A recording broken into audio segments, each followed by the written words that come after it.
যাদের নাম লোকজনের মুখে মুখে ফেরে। এরা বিভিন্ন জেলাতে রয়েছেন, অর্থাৎ ৬৪ জেলায় এরকম ৬৪ জন রয়েছেন।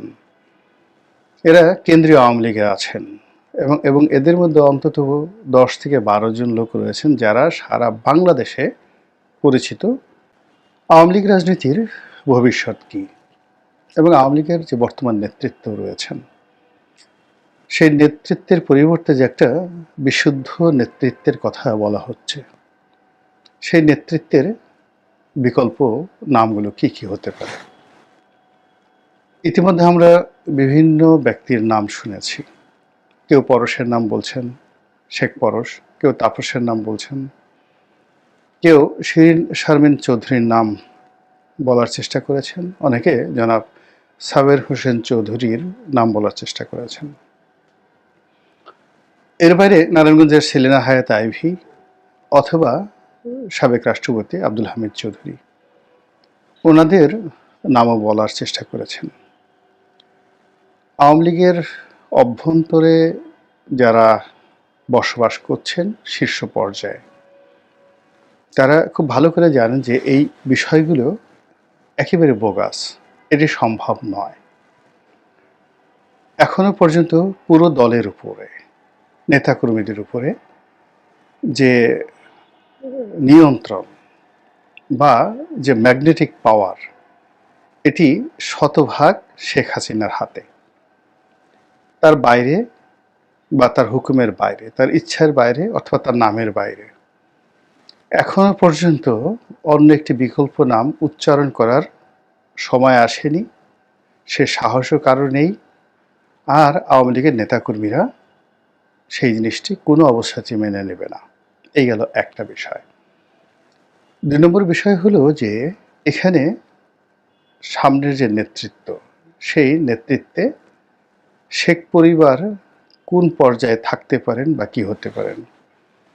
এখানকার রূঢ় বাস্তবতা হলো শেখ হাসিনা, শেখ রেহানা, জয়, পুতুল, মূলত এই ৪ জনের বাইরে শেখ পরিবারের অন্য কারোর নাম সম্মুখ সারিতে ওইভাবে আসবে না।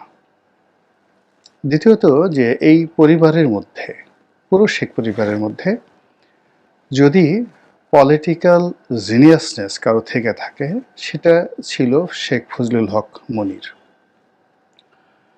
তো তার উত্তরসূরি হিসেবে এখন শেখ সেলিম আছেন। কেবলমাত্র যিনি এলাকাতে জনপ্রিয় এবং তার সেই রাজনৈতিক প্রজ্ঞা রয়েছে, ব্যক্তিত্ব রয়েছে, কিন্তু সমস্যা হলো তিনি এতটা বয়স হয়ে পড়েছেন এবং তার শরীর ভালো নয় এবং শেখ হাসিনার সঙ্গে তার সম্পর্ক ভালো নয়। শেখ হাসিনা তার নেতৃত্বের বিকল্প হিসেবে তিনি কোনো অবস্থাতেই শেখ সেলিম এই পরিবারকে তিনি পছন্দ করবেন না। এর মধ্যে লিটন চৌধুরীর সঙ্গে মোটামুটি ব্যক্তিগতভাবে শেখ হাসিনার একটা ভালো সম্পর্ক রয়েছে, কিন্তু আওয়ামী লীগের মতো একটা বৃহত্তম দল, এটিকে নিয়ন্ত্রণ করা, নেতৃত্ব দেওয়া, এই অবস্থায় আমার কাছে ব্যক্তিগতভাবে মনে হচ্ছে না যে লিটন চৌধুরী এই ঝুঁকির মধ্যে যাবেন। বাকি যাদের নাম শোনা যায় আত্মীয়তার মধ্যে একটু দূর সম্পর্কের আত্মীয়, কিন্তু দলে আবার অভ্যন্তরীণভাবে তারা বেশ শক্তিশালী। একজন হলেন জাহাঙ্গীর কবির নানক, আর একজন হলেন বাহাউদ্দিন নাছিম। তো বাহাউদ্দিন নাসিমের সাংগঠনিক ক্ষমতা অসাধারণ, দলের মধ্যে তার একটা প্রভাব রয়েছে, কিন্তু একই সঙ্গে মেজাজ গরম, রুক্ষ, এর জন্য তার বদনাম রয়েছে। আর নানক সাহেবের সেই তার বিরুদ্ধে দুর্নীতির অভিযোগ থেকে শুরু করে আরও নানা রকম অভিযোগ এবং তার সঙ্গে সঙ্গে তার শারীরিক অসুস্থতাও একটা বিরাট ফ্যাক্টর। ফলে এই দুজনকে নিয়েও মিশ্র প্রতিক্রিয়া রয়েছে। এর মধ্যে বাহাউদ্দিন নাসিমকে তুলনামূলকভাবে শেখ হাসিনা নির্ভরযোগ্য মনে করেন। অন্যদিকে পরশ এবং তাপস, ওনারা যেহেতু শেখ ফজলুল হক মনির সাহেবের ছেলে, তো আপনারা সবাই জানেন যে শেখ ফজলুল হক মনির সাহেবের সঙ্গে শেখ হাসিনা, শেখ রেহানার যে ব্যক্তিগত একটা মনস্তাত্ত্বিক দ্বন্দ্ব, এটি সেই ৭৫-এর ১৫ই আগস্টের অনেক আগের থেকেই ছিল। তো কাজেই আগামীতে যদি দলের যে নেতৃত্ব, সেই নেতৃত্ব যার হাতে যাবে তার ব্যাপারে শেখ হাসিনার একটা গ্রিন সিগন্যাল থাকতে হবে, এবং সেই গ্রিন সিগন্যালে যে নামগুলো বললাম আপনারা বুঝতে পেরেছেন। আর এর বাইরে অন্য যে নামগুলো আসছে তাদের কারোর সঙ্গে ওরকম শেখ হাসিনার নেতৃত্ব তাদের হাতে দিবেন বা নির্ভর করবেন এরকম অবস্থা তৈরি হলে, যেভাবে 111-এর সময় তিনি চোখ বুজে দলের যে কর্তৃত্ব এটি তিনি সৈয়দ আশরাফ সাহেবকে এবং তিনি জিল্লুর রহমান সাহেবকে দিতে পেরেছিলেন, ওই অবস্থা এখন আর নেই। তো কাজেই এখন পর্যন্ত টিল নাও আওয়ামী লীগের পুরো নেতৃত্বটাই মূলত শেখ হাসিনার ডিজায়ার, মানে তার ইচ্ছা এবং তার ইচ্ছার শক্তি, উইল ফোর্স, এবং তার উইল, তিনি যাকে নমিনেট করবেন তার উপর কিন্তু নির্ভর করছে। এই গেল এক। এখন দেশের এই যে পরিবর্তিত অবস্থাতে আওয়ামী লীগ যদি জিদ করে থাকে যে তারা কোনো কিছুই পরিবর্তন করবে না, এটা হবে না। এটা যদি আওয়ামী লীগ জিদ করে তাহলে আওয়ামী লীগ থাকবে, কিন্তু শেখ পরিবার, শেখ হাসিনা কালের বিক্রমে হারিয়ে যাবেন। এটা বুঝতে হবে।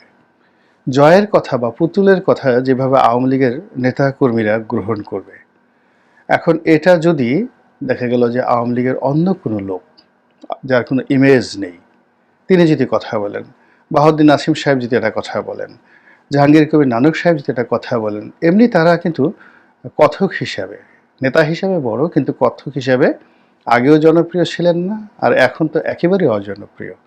তারপর নিরাপদ দূরত্বে গিয়ে তারা যেখানে আছেন কথা বলার মতো মুখ, ভয়েস তাদের নেই। ফলে দে শুড নট টক, এটা তাদের প্রথম দায়িত্ব এবং কর্তব্য। আওয়ামী লীগ যদি আগামী 6 মাসে কোনো কথা না বলে কোনো নেতা, আওয়ামী লীগের সম্মান বাড়বে, কিন্তু কোনো অবস্থাতে সম্মান কমবে না। অরাজনৈতিক শক্তি বারবার আমাদের দেশে ক্ষমতায় আসছে এবং রাজনীতিবিদদের মাথার উপর কাঁঠাল ভাঙছে। আমি যখন জুলাই মাসের শেষের দিকে কিছু কথা বলেছি, আগস্ট মাস 2024 সনের 5 তারিখ 6 তারিখে ভিডিওগুলো করেছি, 7 তারিখ 8 তারিখে আজকের যে পরিণতিগুলো রিয়েলি যেটা দাঁড়িয়েছে, এটা 7-8 তারিখ থেকে কিন্তু আমি বলার চেষ্টা করেছি। এবং আমি তখন বলেছি যে একটা সময় আসবে যখন বিএনপি, আওয়ামী লীগ থেকে শুরু করে জামাত, অন্যান্য সমস্ত রাজনৈতিক দলগুলো একত্রে গলাগলি করে কান্নাকাটি করবে এবং অরাজনৈতিক শক্তি থেকে বাঁচার জন্য আবার সেই এরশাদ বিরোধী আন্দোলনের মতো তাদেরকে রাজপথে নামতে হবে। এখন এই কথা বলার কারণে জামাতের অনেক লোক বিক্ষুব্ধ হয়েছেন, আমার প্রতি কষ্ট পেয়েছেন যে একেবারে এত বড় একটা বিপ্লবের পরে এই লোক এসব কি বলছে, তো আওয়ামী লীগের প্রেতাত্মা। বিএনপির অনেক লোক যে আমরা কাকে এই দলে মনোনয়ন দিয়েছি, একে, এ তো সব জায়গায় শুধু বিদ্রোহ করে, সব জায়গাতে শুধু সে গন্ডগোল লাগিয়ে দেয়। এত বড় একটা বিপ্লব যেখানে 100% বিএনপি আজকেই ক্ষমতা এসে যাবে, সব কিছু বিএনপির নিয়ন্ত্রণে, সেখানে সেই লোক বলছে যে আগামীতে এরকম অরাজনৈতিক শক্তি মানে ঐক্যবদ্ধ হবে, যে রাজনৈতিক দলগুলো সিঙ্গেলি তারা সেই শক্তিকে মোকাবেলা করতে পারবে না।